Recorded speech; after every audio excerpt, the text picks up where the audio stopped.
And ito naman guys, talagang grabe. Yung sinasabi nating door to value guys, no, ito talaga yung abundance of money, abundance of wealth. Ito guys, hindi ko alam kung napapansin nyo, pero puro bilog yan guys para sa inyo, no.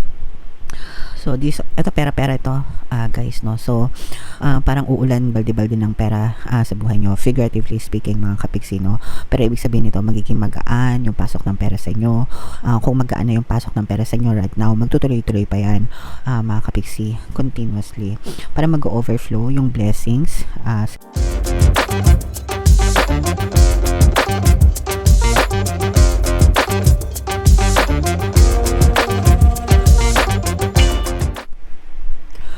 Hello guys, hello Pisces, welcome back to Pinoy Pixie Tarot. Ang pamagat ng episode natin for tonight is mid-month kapalaran para ngayong February 16 to 28 para sa Pisces, Sun, Moon, Rising Sign, and Venus.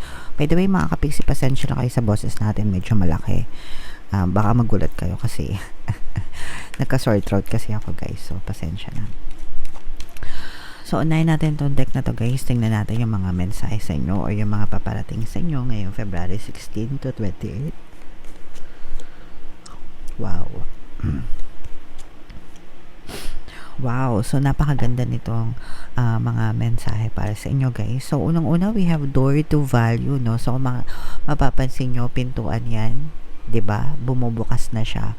Tapos pumapasok yung mga pera sa lapi, mga kapiksi. Okay? So, it is what it is, guys. Ibig sabihin, bumubukas yung pintuan ng mga biyaya sa inyo, Pisces, no? Kaya, i-welcome nyo ito ng bonggang-bongga sa buhay nyo. Maging receptive kayo mga kapiksi. Ibig sabihin ng receptive, ready to receive, maging handa sa pagtanggap nito.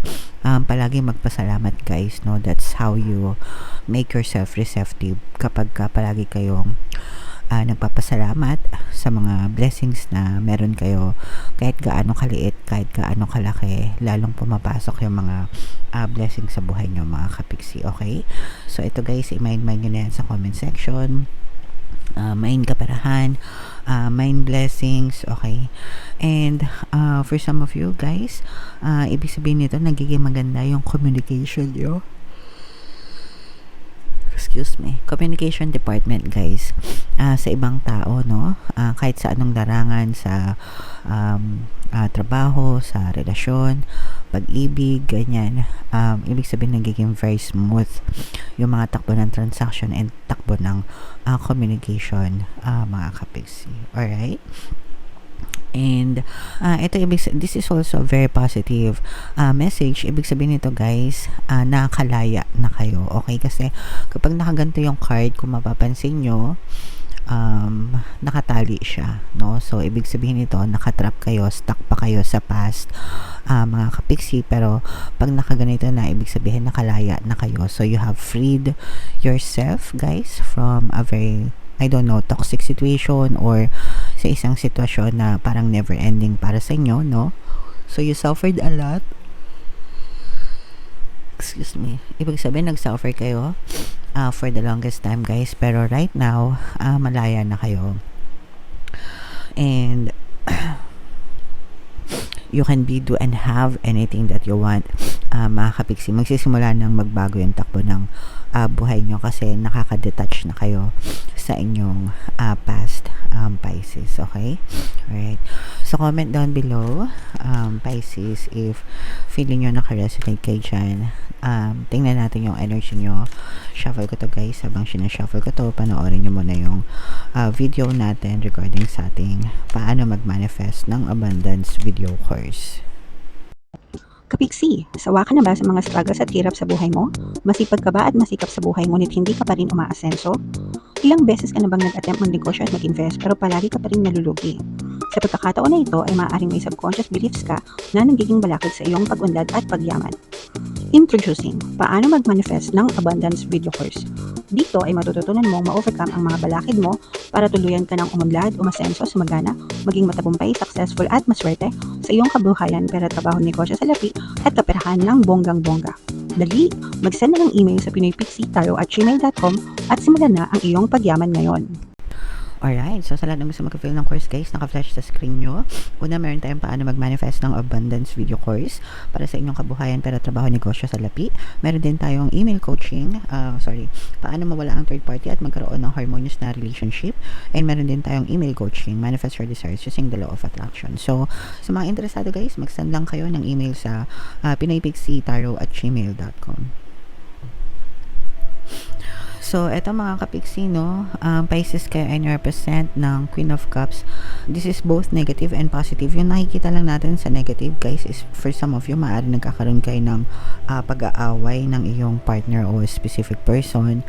Sa love ito mga kapiksi, and maaari ito magdulot ng emotional pain sa inyo, which is hindi nyo naman kailangan dibdiben guys, kasi normal lang naman na may mga pag-aaway sa relasyon, pero it doesn't mean na maghihiwalay kayo or something, kasi matibay naman yung pagmamahalan nyo ng iyong partner o specific person. Matibay pa rin yung relasyon nyo, nagkataon lang na may mga pag-aaway na namamagitan sa inyo. So, kailangan nyo lang pag-usapan to ng maayos guys, and para ma-resolve yung mga issues nyo, okay?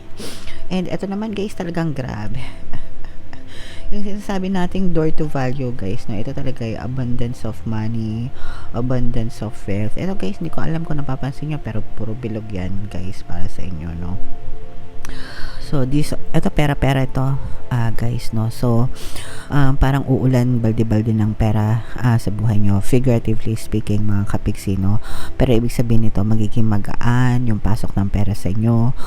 Kung magaan na yung pasok ng pera sa inyo right now, magtutuloy-tuloy pa yan, mga kapiksi, continuously, para mag-overflow yung blessings sa inyo. Kung meron kayong mga inaantay na blessings, biyaya, ganyan, parang sobra-sobra yung dadating sa inyo, Pisces, kesa sa inaasahan nyo. So, ganun talaga pag walang money blocks, no guys? Kaya palagi lang kayong mag-affirm mga kapiksi. Pagdating sa pera guys, palagi kong tinuturo sa inyo, money, money, come to me.